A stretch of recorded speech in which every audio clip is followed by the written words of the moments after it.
to Meet Me at the Spot, where pleasure meets education. This is the space where we get real about sex, relationships, and everything in between. I'm your host, Holly Eckelberger, and I'm a longtime sexual health educator, activist, and content creator.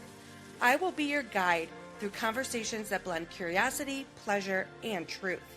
Together with some amazing guests, we'll break down stigma, celebrate bodies, and learn how to embrace sexual health with confidence and joy.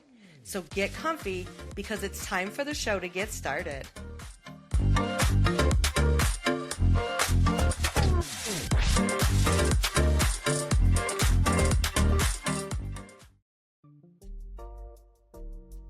Hey y'all, welcome back to another episode of Meet Me at the Spot, where pleasure meets education.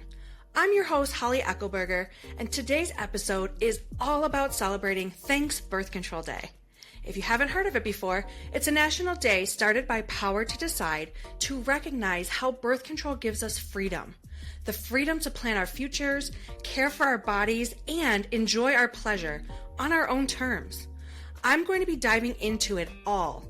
What this day is all about, the complicated history of birth control, the amazing advances we've made, ongoing political attacks on access, and why birth control is about so much more than just not getting pregnant.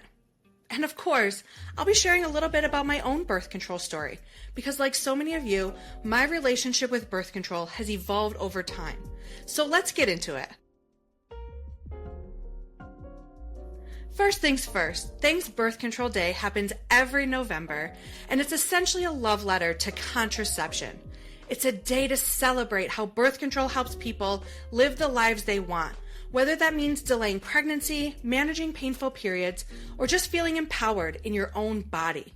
And I personally love this day because it's not about shame or secrecy. It's about gratitude and joy. We're saying, hey, this little pill, patch, ring, implant, or IUD, it changed my life. We're saying, thanks for the freedom to choose when, if, and how I become a parent or not. We're saying thanks, birth control, for letting me show up in my pleasure, my power, and my purpose. That's what this day is all about for me. I want to share a little bit about my birth control journey. When I was 15, I went on the pill. Not for pregnancy prevention, but because my periods were brutal. Like curled up in bed, heating pad on high, crying through Spanish class, brutal. My doctor at the time suggested birth control pills to help regulate my cycle and manage the pain.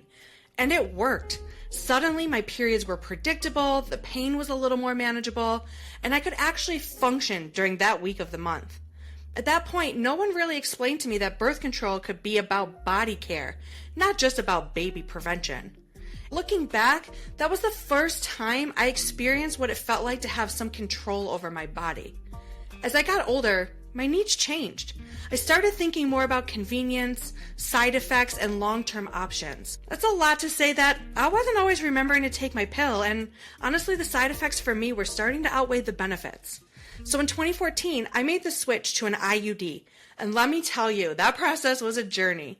I'm thankful that my provider was supportive, and for me, the procedure was uneventful overall. For me now, birth control is not just about avoiding pregnancy, it's about peace of mind. It's about being able to live my life, do my work, and enjoy my pleasure without anxiety and without having a period, without having to worry about a pregnancy I'm not wanting to have right now. And now I'm on my second IUD, and I have never been happier with my choice. So when I say it today, thanks birth control, I mean it. Now, while we're giving thanks, we've also got to be real about the history, because birth control has a complicated and deeply racist past. The modern birth control movement was intertwined with the eugenics movement. Early advocates like Margaret Sanger, who helped start Planned Parenthood, also aligned themselves with eugenicists who believed in controlling who should and shouldn't have children. In the 1950s, the first birth control pills were tested on Puerto Rican women without full consent or the proper information about the risks. Throughout U.S. history, Black, Indigenous, Latina, and disabled people were sterilized without their consent, sometimes as a condition for welfare or while they were incarcerated. And even today, we still see echoes of that violence, like the reports of forced sterilization in ICE detention centers. So when we talk about celebrating birth control, we also have to talk about reproductive justice. We can say thanks and still hold space for truth.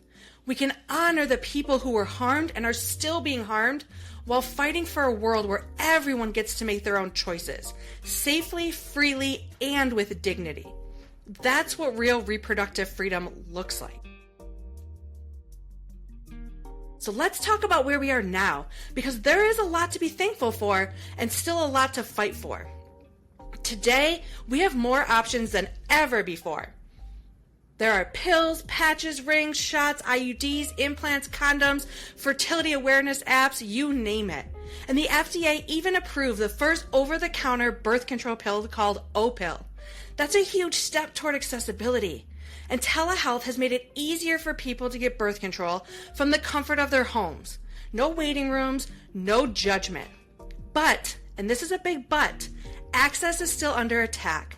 Since the Dobbs decision overturned Roe v. Wade, politicians have been coming after all forms of reproductive health care. Some states are trying to defund clinics that provide contraception.